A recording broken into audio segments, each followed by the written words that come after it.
You and Susan, a lot of golf. This country club, and this is your home base. Tell us how Inverness came into the picture. Well, we three, and I thought was the anniversary seemed kind of rough. We weren't the the most understanding parents probably then. We moved out to Chelsea, liked the schools, liked the people out here, and one way to get to know the community was, of course, to join the local golf club. Now, back then in '93, there were 300 members, which is a limit here, and we had to wait about 4 or 5 years to get in, and we got to play for greens fees while we're on the waiting list, and joined the Greens Committee and such thing, got involved with the club, joined the men's league. Susan played with the ladies, and we did weekend scrambles and the mixers, but mainly we played a lot of golf probably elsewhere, writing for the golfer, being up north in Michigan, just doing the things that she loved to do and I loved to do, which was just see this beautiful state and enjoy the tourism that it offers, and the mix of the lakes and the woods and the wetlands was just wonderful for us. So yeah, having this sort of backyard was nice. You come out here and play 3 or 4 holes if you want, and you don't have to kill the whole day. Just spend an hour if you want, so. Especially in the evening when it's a little cooler. Oh yeah, when we have these, it's hot day today, of course, but when we have, those summer days when it's late till 11 o'clock or 10 o'clock, you can go out at 9 o'clock and play a few holes. I used to come out on my mountain bike before I was a member, just play the par 3 5th hole about 10 times till they kicked me off. They eventually let me come in the front door, and I was very thankful for that, so. So I imagine you got a lot of pars on that par 3 with all that practice. Yeah, a lot of practice on that hole. Some days it surprises you how tough it can be, though, right? Well, you mentioned traveling, and you've traveled all over Michigan and across the pond and Florida. Favorite places that you and Susan would return to? I would say, like, one of her favorite spots had to be the Gaylord Golf Mecca, the area of, meeting Paul Beach now back to 25, 30 years ago. I guess he started the Mecca, I believe, and Kevin Frisch was there. Now I think he's up in Petoskey, but we went up there a lot, did a lot of, as the Mecca grew, the golfer kept covering the different stories and different people we met, and we almost had a family up there. I think also the Travers area was wonderful, especially Grand Travers Resort. J. Mike Angostino, we talked about him earlier, was a wonderful patron of the game, and just loved to have his resort showcased. And it was wonderful to go play both at the old Spruce. What was that course? The Bill Newcomb course, the Spruce Run. The Spruce Run, yes. That course was wonderful, but certainly the Gary Player Wolverine course, and of course Nicholas's the Bear, just an amazing golf course to play. And the area is just so much fun in Travers. It was really, I think, AAA ranked it as one of the top 10 beach towns in the U.S., the only one that was not on saltwater, Traverse City. So. The Petoskey area was wonderful, and the whole west side of the state we've had a lot of fun on, from down at Rothbury at the Thoroughbred, right on up through Petoskey and up into the UP, as a matter of fact. So, in fact, you mentioned the UP, and one of Susan's more recent stories was Keweenaw. Tell us about that. Well, the Keweenaw, she liked the UP, and unlike me, she had never been up into the Keweenaw. She had been all over the UP, and especially up to the Sioux and the eastern end. She'd been out to the Porcupines once or twice, but never into the Copper Country. So I said, we're going to go up there. In 2015, I just arranged a 1-week vacation. It wasn't a Michigan golfer trip. It was just our own vacation. And, of course, we played every golf course we could find in that week up there, too, and decided to do a little story about it anyways.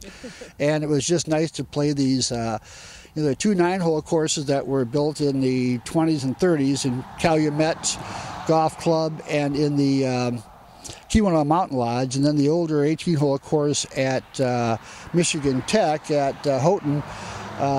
Portage Lake Golf Links was just a wonderful classic Park Lake course. So we played those courses and just took in all that new gentrified activities we have up in the Copper Country. I mean, you've got fine restaurants and a place like Fitzgerald's with a 300 list whiskey page for their patrons, and just unusual. Where's that? Where's Fitzgerald's? That's in Eagle River. Okay. Eagle River. It's about a 20-room place with a wonderful restaurant. And then, of course, she liked the Brickside Brewery up in Copper Harbor, the northernmost brewery in Michigan. She wasn't a huge beer drinker, but she liked the craft beer movement.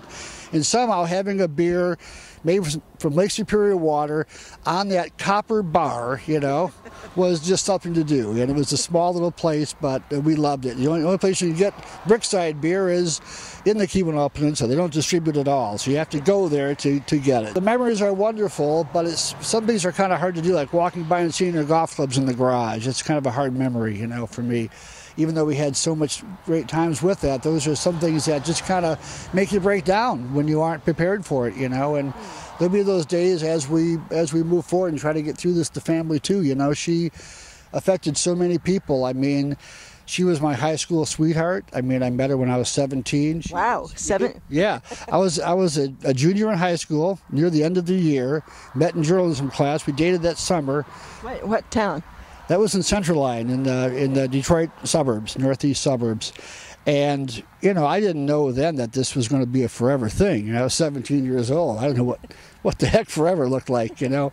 But I must say, I think we were kind of preordained to be together. But she never really belonged to me. She belonged to the world.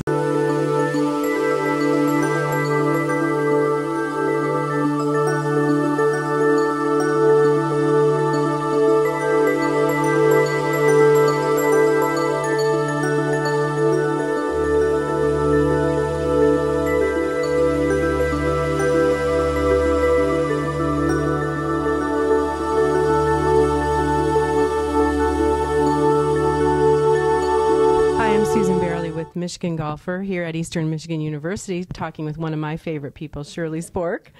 And Shirley is a co-founder of the LPGA, and what I'd like to do today, Shirley, is talk with you about your co-founders and your memories of your co-founders. And I actually made a list of the 12 other members who signed the charter. And I guess I'd like to start, kind of just do it in alphabetical order, but the Bauer sisters, it's hard to talk about one without talking about the other, isn't it? Well, Alice and Marlene Bauer came from, they were born and raised in North or South Dakota, and their father moved to the Long Beach and started a driving range, and he started teaching them. And they became proficient as amateur golfers, and he and his wife, her mom and dad, drove them around the country giving exhibitions.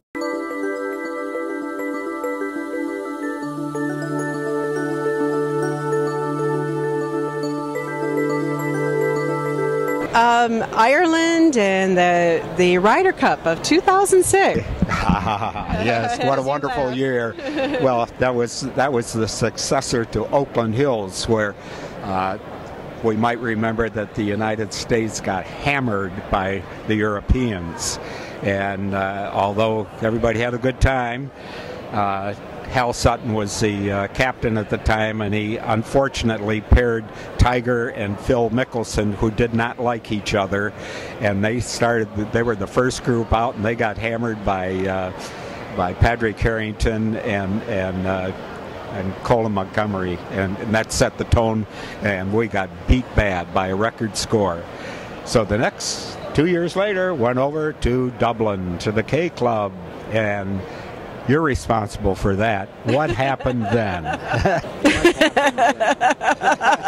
Oh, I think it was a repeat, wasn't it? And the weather was terrible.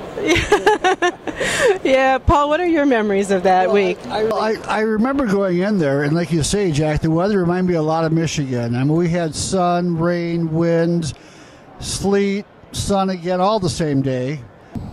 Hi, this is Susan Bairley, and I'm talking with Bill Shilladay. He's one of the greenskeepers here at the K Club in County Kildare, Ireland. Bill, this is a tournament that's going to be kind of tough on the course, isn't it, with all the pedestrian traffic? Absolutely, it is, especially here in Ireland with the weather that we've got at the moment. It's going to be very tough on the course. Yep. How do you plan for that, and how do you handle it when it's over? We plan for it. We plan for rain, and if we get sunshine, it's a bonus. So we've got a lot of wood chip and a lot of ground cover to put down for pedestrian traffic. And after the tournament, it's all hands on deck to clean. And I do recall going over there saying, wow, what an amazingly American-style golf course, this Arnold Palmer K Club, setting the table for us Americans. And then we walked out, 18.5 to 9.5 or something. We got fleeced again. But I have to admit, the Irish people were so excited about hosting their very first world event. They had no World Cup there, no rugby things. This Ryder Cup was their first major invitation to the world, and why did they ever take care of us? It almost felt like an honor to get fleeced. And those three Irish players, McGinley and Darren Clark, of course, who just lost his wife before that, and Padraig Harrington, you mentioned, they all played so well, and they were playing for their country. It's nothing like that.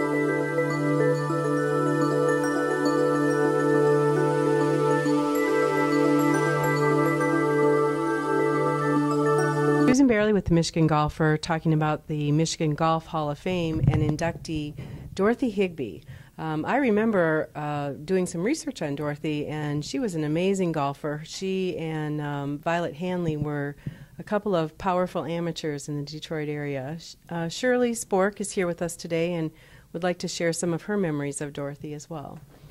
Well, I was fortunate to play in the Detroit District Association weekly events, and I played with Dorothy HIGBIE, and I researched some of the history on Dorothy HIGBIE, and in 1932 she was chosen to be the alternate to play for the Curtis Cup team in Europe.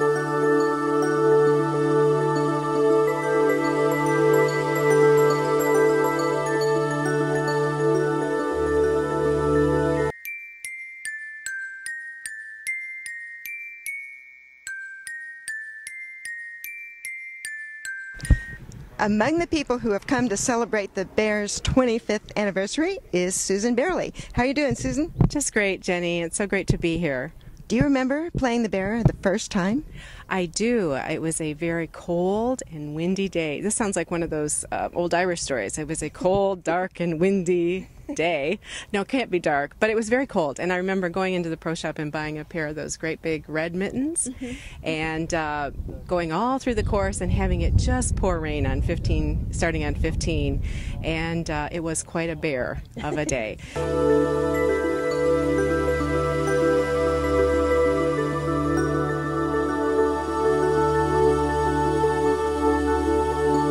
Hi, I'm Susan Bairley with the Michigan Golfer, and I'm here with a longtime colleague and friend, Jack Barry. Hi, Jack. Thank you, thank you, Susan. Yeah. We were just talking a little bit about back in the day. I mean, you've been a legendary writer. You worked with both daily newspapers, correct? Right. Detroit News and the Detroit Free Press. I know for when I first got to know you, you were one of the two Jacks. That's right. Barrett, Sailor, and Barry. That's right. That's right. And then you also were an officer with the Golf Writers Association of America. Well, I was president of that for a couple of years, and I was the one who got the women members into the men's locker room at the Augusta National. Hey, now that's something. That's fabulous. Thank you. Yeah.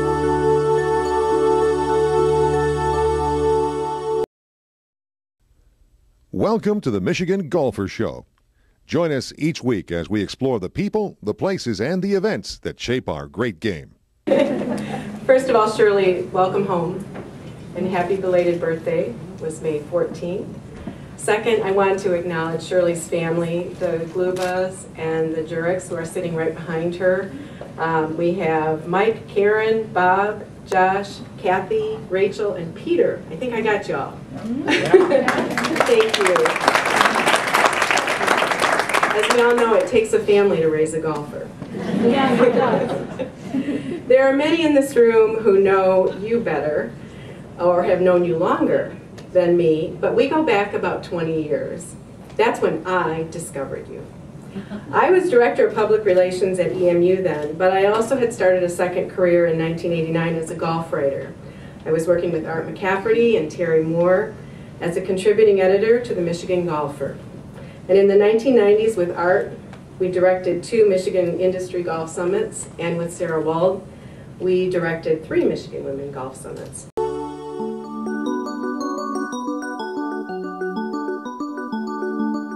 Susan Bairley here with Michigan Golfer, and we're talking about the Michigan Golf Hall of Fame. And Sally Sessions, who was inducted into the Michigan Golf Hall of Fame, and I'm here with Shirley Spork, who's sharing some of her memories of Sally. About this? Well, Sally Sessions is from Muskegon, Michigan, where they have a 9-hole golf course. And prior to the LPGA, as an amateur, I played there, and we had to play the course twice around, and Patty Berg won that tournament as a pro. She was a pro from the PGA, you know, so it was before the LPGA. Sally lived in Detroit. She was a concert pianist. She loved music. She's a good player. Played in our state, won our state championship. Detroit District. She played the Detroit District in the late 40s. She contacted leukemia and died at a very young age.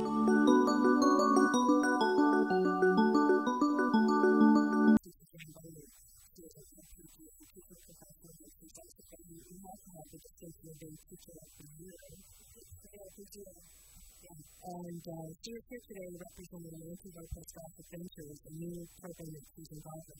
Can you tell us a little bit about that and what the main goal of that program? Oh, absolutely. It's what we wanted to do here. We focus on bringing the fun back into the golf world. Play Happy is our motto, and we do that in a variety of activities, both instruction, adventures, trips, all based around what it's like as a father for us to have Playing Happy.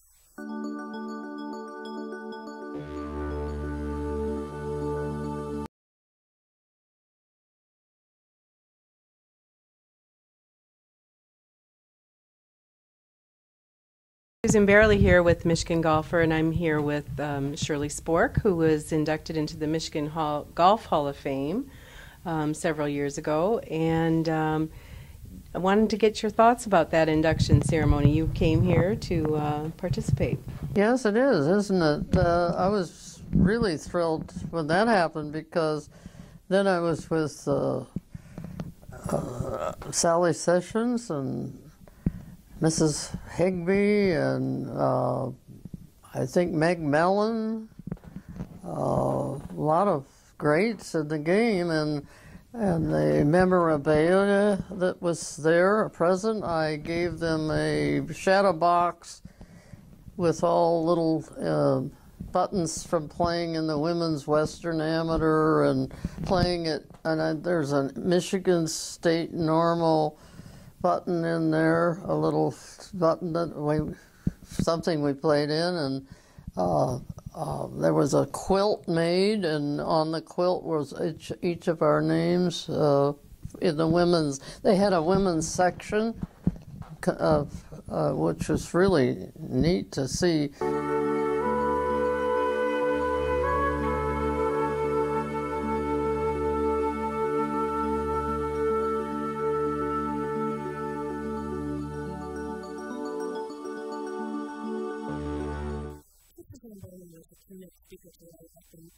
Michigan Women's Golf Summit. We had 140 women and men attending the summit, and it was a resurgence of an effort that began many years ago. So it was a full day, included sessions like a race clinic, golf instruction, some pitch, fitness, and also leadership seminars focused on some of the pieces that are important to women in Michigan golf. Happy to see this event revived and refreshed, and we hope that it continues to flourish in the next years to come.